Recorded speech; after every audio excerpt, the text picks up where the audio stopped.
Kelajakka qaytib 2 kinosini hamma ko'rgan bo'lsa kerak. Ushbu film 1989-yilda suratga olinib, 2015-yilda qanday texnologiyalar ishlatilinishini taxmin qiladi. Keling siz bilan buni ko'rib chiqamiz. Birinchisi, televizor orqali video qo'ng'iroq qilishadi. Filmda odamlar devordagi ulkan ekranlarga gaplashadi. Ro'yobga chiqdimi? Ha, Skype, Facebook ilovalari orqali notebook, kompyuterlarda bemalol gaplashsa bo'ladi. Keyingisi bu ovoz orqali uyni boshqarish. Kinoda har doim ovoz orqali uyni boshqariladi. Bu haqiqatmi? Ha.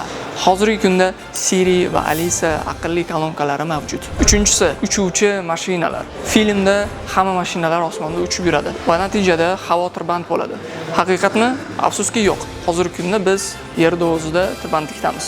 Fakslar Martin uyida hamma joyda bo'ladi. Odamlar faqat faks orqali muloqot qilishadi. Haqiqatda esa bu narsa yo'q, chunki elektron pochtalar yutib chiqdi.